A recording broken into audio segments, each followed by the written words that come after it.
a spinning globe dissolves into a montage of two contrasting capitals. On one side, a gilded skyscraper city with golden banners and an opulent rally bathed in neon light. On the other, a sprawling West African metropolis whose futuristic towers rise above lively street markets. Imagine two titans ascending on opposite sides of the world, their ambitions destined to collide. One is a fiery tycoon-turned-statesman, determined to reclaim a former glory that millions still celebrate. The other is a young, charismatic revolutionary, forging a new empire from the heart of a resurgent Africa. They will vie for a prize, more precious than territory or treasure, the global throne. The question is simple, but the stakes are anything but. Who will seize ultimate power, and what will the world look like when they do? It began 2 years ago, when former President Donald J. Trump announced his political comeback, unveiling something he called Project Phoenix. No longer content to dominate boardrooms and television screens, he made it clear that he was intent on re-establishing the United States as the undisputed leader of a new global bloc. The internet erupted. Late-night hosts speculated wildly. Pundits launched endless debates and headlines screamed about Trump's return to power, as if it were a fait accompli. In the shadow of this uproar, halfway across the world in Ouagadougou, Burkina Faso, Captain Ibrahim Traoré, a young ex-military leader who had recently captured the world's attention by ousting a corrupt regime, was quietly assembling a coalition he called the Pan-African Sovereignty Alliance. To him, Africa's path to greatness lay not in the whims of foreign powers but in unity, technological innovation, and true self-determination. When Traoré stood before a roaring crowd at a rally beneath the golden African sun, he spoke of a continent freed from centuries of interference. "Our time is now," he declared, voice reverberating through the crowd. "Africa will no longer be pawn to distant powers. We will forge our destiny, our wealth, our voice, our power, untamed and undivided." By the time these two declarations had faded from the headlines, the world had plunged headlong into a new age of geopolitical drama. The United Coalition of Democracies, known simply as the UCD, formed around Trump's leadership, rallying NATO allies, Japan, and a handful of South American partners. On the other side stood PASA, Traoré's alliance of West African nations that soon expanded eastward, sweeping in Nigeria, Ghana, Senegal, and beyond. Economic sanctions flew like arrows, cyber skirmishes erupted across the ether, and proxy conflicts flared from the oil fields of the Niger Delta to the semiconductor hubs of Taiwan. Nothing escaped the gravitational pull of this looming showdown. Yet both men understood that raw power alone would not win this struggle.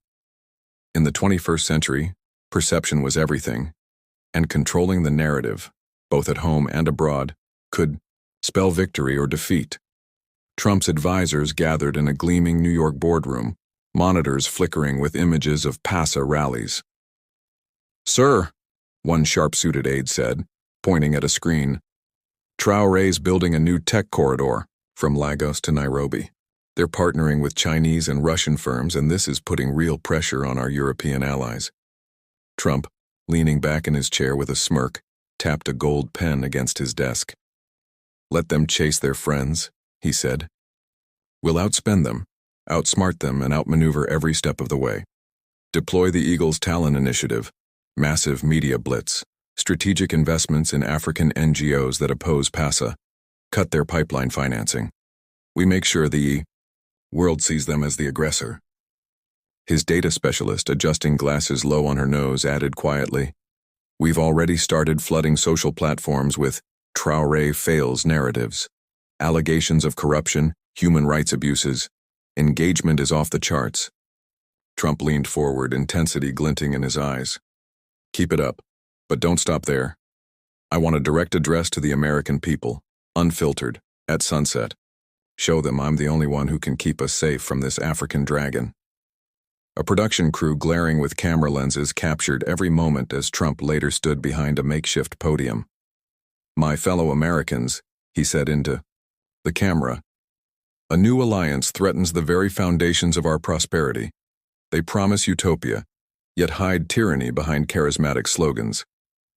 I stand ready to defend our way of life. With your support, we will crush this threat and ensure America's shield remains unbroken. Meanwhile, in a conference hall lit by 1,000 flickering lights in Ouagadougou, Traoré's voice rang out like a clarion call. Brothers and sisters, he said to an assembly of African heads of state, technology entrepreneurs, and grassroots activists, the Western Coalition has begun its smear campaign. Falsehoods spread to incite fear. They cannot accept Africa's ascendancy. They fear our strength, but we will steel our resilience with truth. Behind him, giant screens flashed the PASA emblem, an ascending phoenix, over a map of a united Africa. Traoré's vision gleamed in every eye. Renewable energy projects in Ghana powering entire villages, drone manufacturing plants in Senegal producing homegrown defense technology, mobile health clinics in Burkina Faso bringing care to remote villages. He had christened it Project Ubuntu Rising, a sweeping program to connect the continent. A trans-Saharan hyperloop linking Lagos with Algiers, a unified digital currency called AfroCoin that would shield African economies from Western sanctions, and a continental immunization grid designed to respond swiftly to any pandemic. When one hand builds bridges, the other destroys walls, Traoré declared, voice ringing with conviction. We are the architects of a new dawn. As Traoré rallied his coalition, the world's traditional powers scrambled for uncertain ground. China, ever the pragmatist, hedged its bets. Chinese state firms quietly supplied PASA with drone technology, even as diplomats in Beijing negotiated secret trade deals with UCD emissaries. Russia funneled arms to both camps, keeping them evenly matched to guarantee continued influence. The European Union fractured into pro-PASA and pro-UCD factions.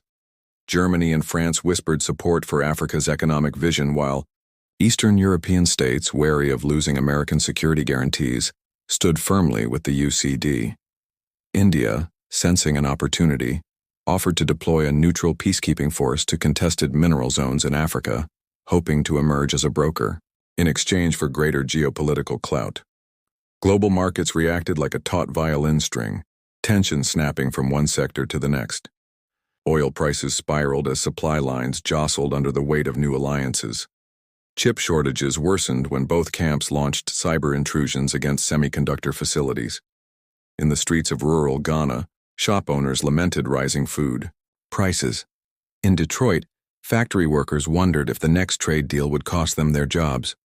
Ordinary citizens, suddenly thrust onto the front lines of a high-stakes game, felt the pressure daily. The first direct confrontation erupted over the Tigani Lithium Fields.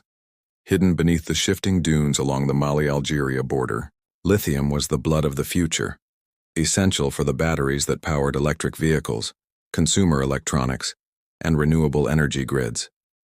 Controlling these reserves meant controlling the next century's industries. Traoré dispatched his elite Saharan commandos, barefoot soldiers hardened by endless desert campaigns, to secure the mines. Late at night, under a sky blanketed with stars, they crept through rocky outcrops, setting ambushes for the approaching UCD Desert Hawk Battalion, a state-of-the-art mechanized infantry unit flown in by stealth helicopters. In the pre-dawn stillness, gunfire ignited the sands. RPGs streaked across the night, and the drone of Apache gunships tore through the air. For hours, neither side could claim a decisive victory. By dawn, both withdrew to lick their wounds and spin their own tale of triumph. UCD spokesman called it a successful defensive operation. PASA generals declared a heroic stand against imperial aggression, yet war was only half the battle. In cyberspace, a digital maelstrom raged. The UCD unleashed an army of social media managers, meme creators, and deepfake engineers. They planted news of Traoré's secret prison camps, doctored videos implying infighting within PASA, and flooded feeds with hashtags like True Traoré Tyrant. Traoré's team countered with Dauri's Africa Rising memes, live streaming humanitarian missions and community celebrations across the continent. In New York, a host on a slick daytime talk show insisted, Trump's media blitz proves PASA is crumbling. They can't even feed their own people. In Nairobi, a college student posted a TikTok from the front line, her phone camera trembling as she spoke of medical camps saving hundreds of lives thanks to PASA's new health network. In less than 24 hours, the narrative shifted back and forth. Followers debated feverishly, and bots churned the metrics until it felt impossible to separate fact from fiction. Both sides wielded disinformation as a weapon, aware that perception in the digital age could decide real-world outcomes. With conflict simmering, diplomats scrambled to erect a last-ditch barrier against full-blown war. In Geneva, representatives from dozens of nations gathered under a crystal chandelier in a conference hall that hummed with quiet panic. Victoria Chambers, Trump's former Secretary of State, strode to the podium flanked by a phalanx of stern advisors. "The United Coalition seeks a peaceful resolution," she declared, voice echoing through the hall, "protecting global supply chains and preventing unnecessary loss of life. But let there be no misunderstanding. We stand firm on safeguarding UCD interests." Opposite her, PASA's senior minister Amina Diarra rose to speak, her posture regal, her gaze unwavering. "We seek equitable sharing of resources," she said, scanning the delegates. "Africa will not bow to external pressures demanding subservience. If peace is to prevail, it must be on our terms." For a week, the Geneva Accord talks teetered on the brink of collapse. In whispered coffee breaks and curt flurries of emails, diplomats offered concessions and traded ultimatums. UCD envoys proposed joint UCD-run polling stations to monitor resource extraction, while PASA negotiators insisted on immediate de-escalation and the removal of UCD troops from African territories. Then, on the final day, a breakthrough unscrewed the stalemate. Tigani would be divided into 3 zones: UCD-run, PASA-run, and a jointly managed commercial enclave open to private companies. Each side declared it a historic victory. Under the bright lights of the press room, cameras flashed as negotiators shook hands, smiles measured and wary. Behind the facade, though, each side prepared for the next move. The accords held on paper, but the balance of power remained as precarious as a sandcastle near the tide. While diplomats tinkered with maps, on-the-ground realities continued to shift. Across Africa, PASA's investment in renewable energy sparked a technology boom. Rooftop solar arrays began to power entire villages that had never seen reliable electricity. Electric vehicle startups sprouted in Lagos, backed by Chinese and European venture capital.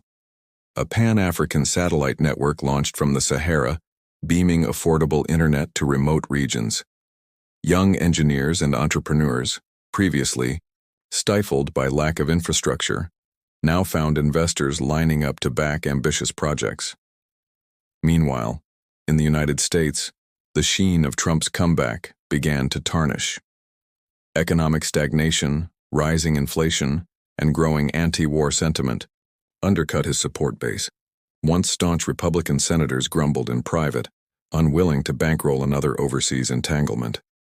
Protests erupted in major cities where citizens carried placards decrying endless wars, not endless promises.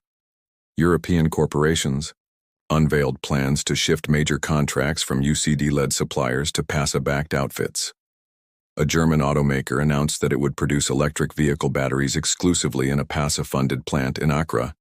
Investors in Frankfurt cheered as AfroCoin, PASA's unified digital currency, rose in value, trading on major exchanges alongside the dollar and euro.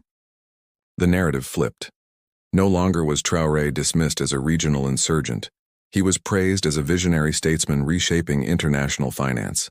Trump's allies realized that intimidation and fear tactics could not quell a movement fueled by genuine progress and rising living standards. Options dwindled. In the spring of 2025, a private meeting convened in a fortified bunker beneath a luxurious chateau near Zurich. Representatives from both camps filed down narrow staircases into a vaulted cellar lit by a single chandelier. On one side, Trump stepped off a sleek private jet, flanked by Secret Service agents, every inch the image of a self-assured leader dressed in an immaculate suit. On the other, Traoré emerged from an African-built charter jet, wearing a tailored, Dashiki, his entourage a mix of military aides and tech gurus. The stakes and tension were palpable. They whispered through narrow hallways about solar grids and defense packs, market share and supply routes. After hours of stony formalities, they faced each other across a mahogany table. Trump offered a cold smile. "I have to admit, Captain, you surprise me. Thought you'd be shaking in your boots by now." Traoré's lips curved into a polite, measured smile. "In Africa, we don't tremble at gilded towers. We build our own." Each studied the other, cataloging strengths and weaknesses. Behind them, their negotiators hovered, scrolling through live market indices and social media sentiment graphs. Trump's team opened with an offer: full UCD recognition of the AfroCoin as a valid secondary reserve currency, alongside lucrative defense contracts for European nations. Traoré's team countered with a demand that the UCD remove all remaining sanctions on select African industries and commit to long-term technology transfers, no strings attached. The tension thickened as Traoré finally unveiled a live demonstration. 500,000 AfroCoin transactions validated in under 10 seconds, displayed on a massive digital screen. European ambassadors in the back exchanged hushed gasps. "Stable," Traoré said, leaning back with quiet confidence. "Our network has been unbreached for over a year." He pulled up a live feed from a hacker lab in Nairobi. "Intrusion attempts, 0. Trump's face tightened. He knew in that moment that the advantage had shifted. "We'll finalize this," Trump said through clenched teeth. "UCD will recognize AfroCoin as a stable asset. In return, PASA will endorse our new joint security fund." Traoré stood, extending his hand. "Agreed," he replied, voice steady. "But remember, stability is defined by us, not you." Cameras snapped as they signed the accord, each calculated smile a mask for underlying uncertainty.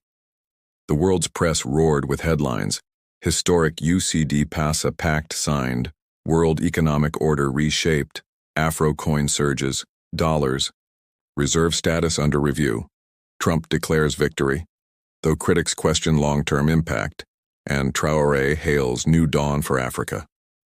The air crackled with excitement and caution. The Swiss Accord, as it came to be known, marked a turning point. No single power would dominate unilaterally. Global governance would become a delicate dance of blocks rather than a solitary throne. In the months that followed, AfroCoin was integrated into global finance, its value and liquidity rivaling the dollar and euro. Joint infrastructure projects sprang to life: clean energy grids linking North America and West Africa, high-speed rail lines running from Dakar to Lisbon, collaborative research centers producing medical breakthroughs and agricultural innovations. UCD and PASA crafted peacekeeping forces that diffused conflicts in hotspots from Ethiopia to eastern Ukraine, their mixed units symbolizing a new era of cooperation. Cultural exchanges saw European artists performing at African festivals, and African athletes starring in American leagues. Once adversaries, businesses from both sides learned to coexist, trading, investing, and forging partnerships that extended beyond government edicts.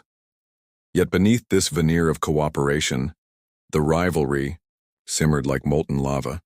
Trump and Traoré remained public adversaries, each vying for influence within the new UCD PASA Council, an international assembly that met in a futuristic chamber where holographic maps floated above a circular table.